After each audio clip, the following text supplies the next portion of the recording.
So today I'm going to go over a topic that is going to make putting health in your life, putting you first, and putting weight loss as a priority easier in your life. Especially if you're a woman, we tend to always put everybody and everything else first, and then it becomes very unnatural, or we just don't understand how to put ourselves first or how to prioritize our health long term, because then, things start creeping back in and other people start becoming more important, and then we stop putting ourselves first after a short period of time. So this is a really, really cool trick that I'm going to share with you today.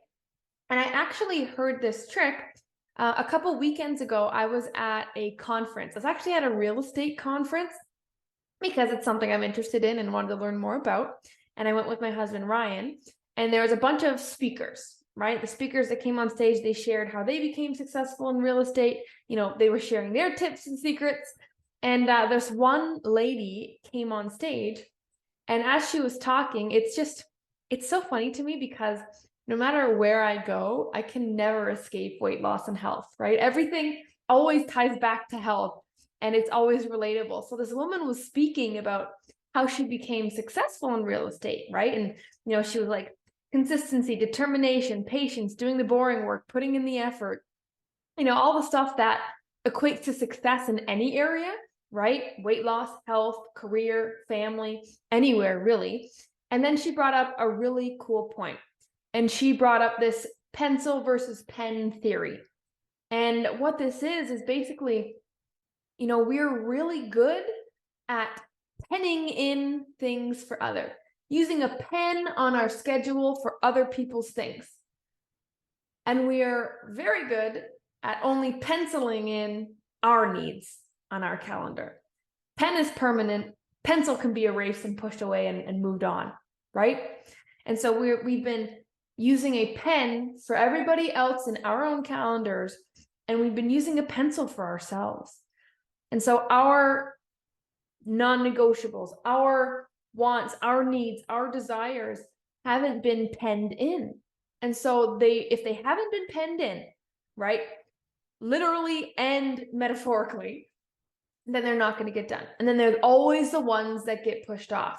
You ever have this huge to-do list and you get a good chunk of it done, but what you got done of it wasn't the most important thing to get done? And then again, you put yourself last, you get pushed off, you have to come back to you or try to fit you in. It doesn't become natural. It's not a known fact that you come first. And so this lady was speaking, and I just thought it was just such an interesting concept, because that morning I actually had a big to-do list myself. And the to-do list, I believe it was like 12 items long of things I had to get done that day. And it was funny because by the end of the day, I had only gotten maybe 2 or 3 of those things done. And they weren't really important things. They were just the things that caused or took the least amount of effort. And they were the things that were the easiest and least hated things on my list, right? Because we avoid the things that we don't enjoy. And so I realized that of that to-do list, only some of them were super important that moved the ball forward, that would actually benefit me long-term and get me closer to my goal of this to-do list. But I had penciled in everything, and I had penned in the things that just weren't important, the things that weren't making the biggest difference, the things that if we knocked down one domino, they'd knock down the rest of the dominoes. I didn't do that. And so I think it's really important for you to take a second, myself included, and see, what have I been using pen in my life for, and what have I been using pencil in my life for? Because I guarantee there's some overlap and there's some switching that needs to happen. If you want weight loss to work, to some degree, it needs to be made easier, right? Because it is an uphill battle sometimes. You do have to fight cravings. You do have to fight other people's opinions. You do have to fight self-sabotage or other people's sabotage.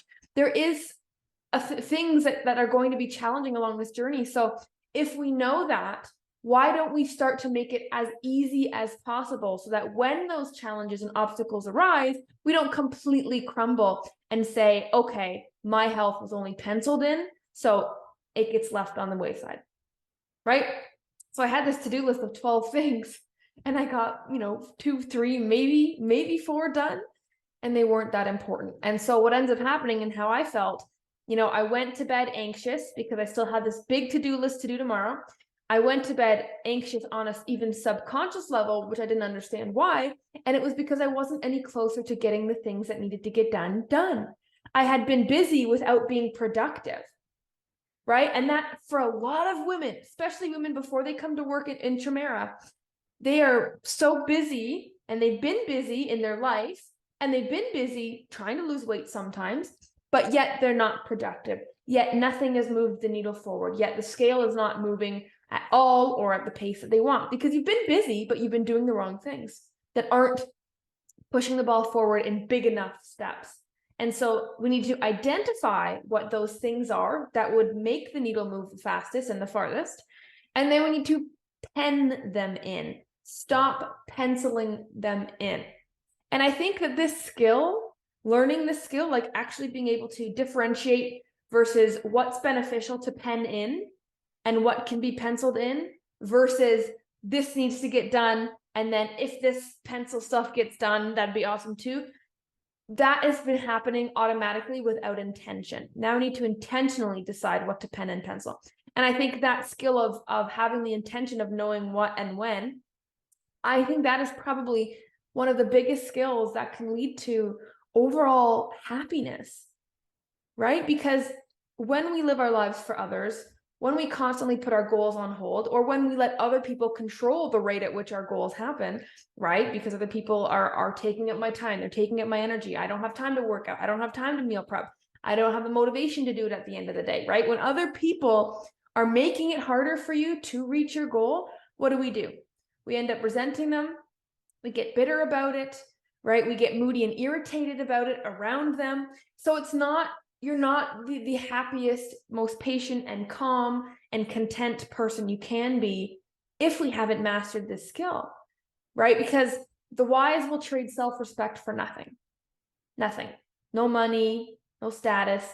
Self-respect is all we have and all that we can control, right? Because sometimes we can't control our metabolism. Sometimes we can't control our schedule, but we can control self-respect.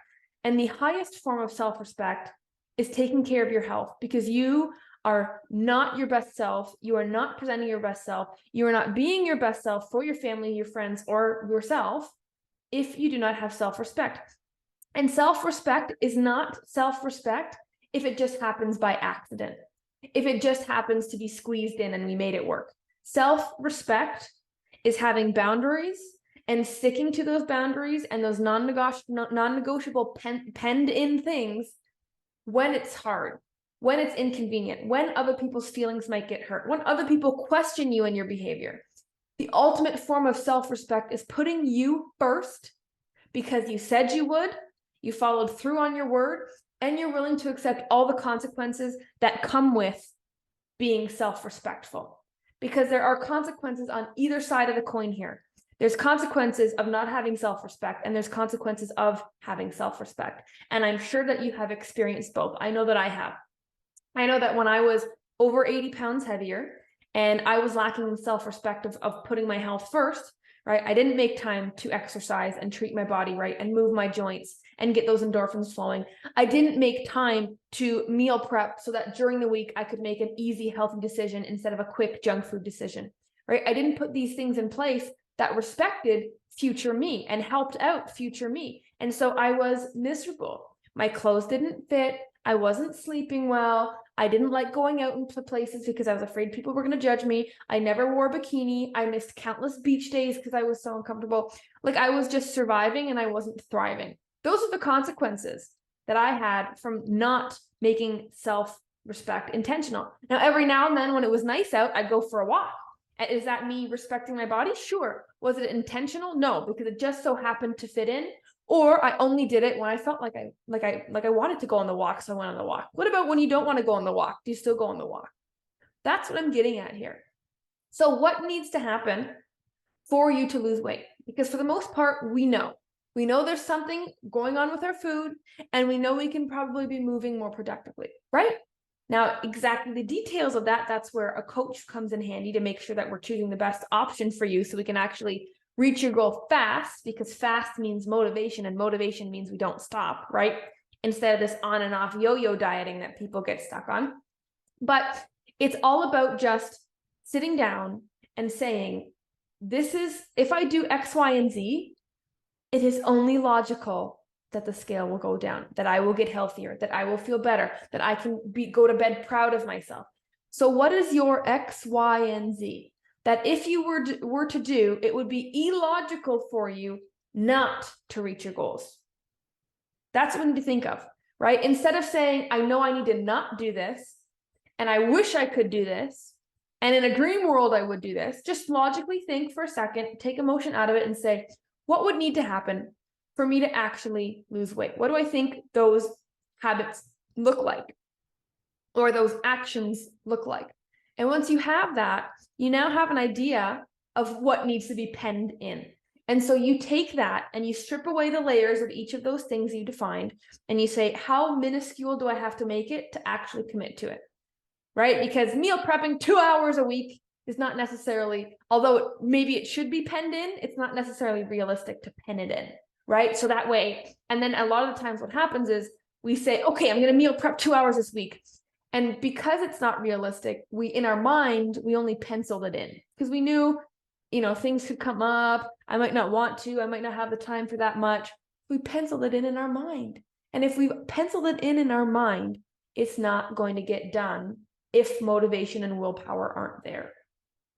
And that's been the problem with most women when they're losing weight anyway, right? We know what to do, we're just not doing it. I can't be consistent. I can't stay disciplined, right? I'm great during the day, I fall off at night. I'm great during the week, I fall off on the weekends. There's this lack of consistency. And it's not from the fact that you suck or you have no willpower. It's the fact that we're not intentionally choosing self-respect. And we don't have a clear defined definition of what self-respect means for you in terms of health, right? You need to have your penned in things on the top of your mind. So figure out what those are, because you've already been doing this. You've already been penning and penciling in your mind in the background automatically. It's just we've been not intentionally choosing which one is which. So what you need to do is sit down. You need to think about, what have I been penciling that has been hurting me? What do I need to start penning in that if I did, it would be illogical for me not to reach my goal?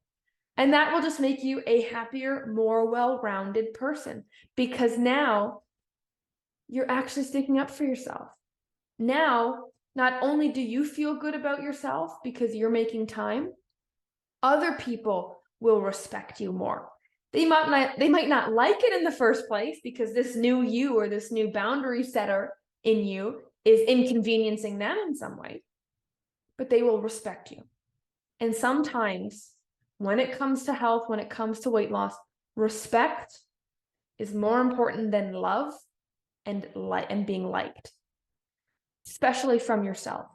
Because you can love yourself, right? You see women who are medically obese walking on the beach, strutting their stuff in a bikini, right? They can do it. They love themselves. But here's the thing. They don't respect themselves on a deep, deep level. And what I mean by that is, if you keep saying you want these things, if you keep saying you need to lose weight, you need to put yourself first, you need to put your foot down, you need to stand up for yourself. If you keep saying these things, yet we're still in the same position we're in, well, then you're losing respect for yourself because you're not a woman of your word. You're not following through on what you say. You're all talk, no walk. And that's the worst feeling to have fester inside of you, right? When you're disappointed in yourself. And I don't want you to feel that way anymore. And I don't want you to think to get to a point where you are proud of yourself or where you do feel you're on the right path for weight loss is a big jump. It's not. It's a very small step. And it starts with realizing how you've been separating things with pen and pencil in your life unintentionally.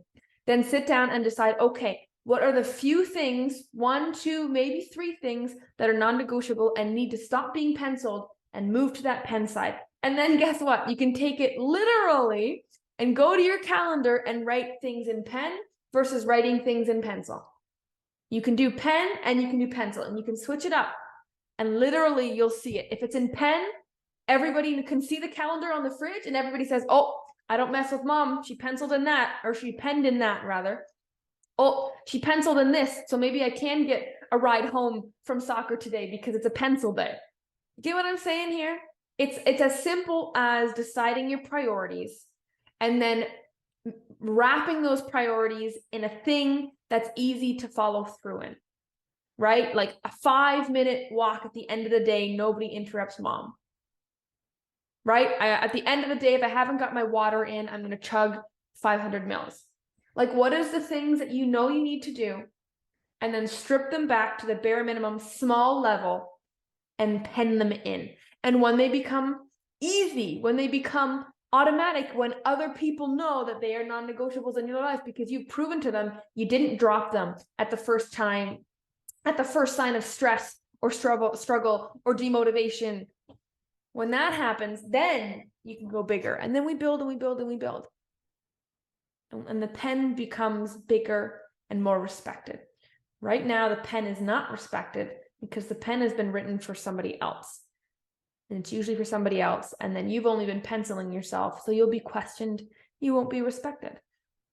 But it doesn't take much to flip that switch. It really doesn't. So I hope this resonated with you. And I would love for you right now, really quickly, open your notes on your phone, get a notebook, and I want you to write down, what have you been penning? What have you been penciling? And what needs to move over to the pen side? And what does that look like? And how are you going to make sure that no matter what, you follow through on that?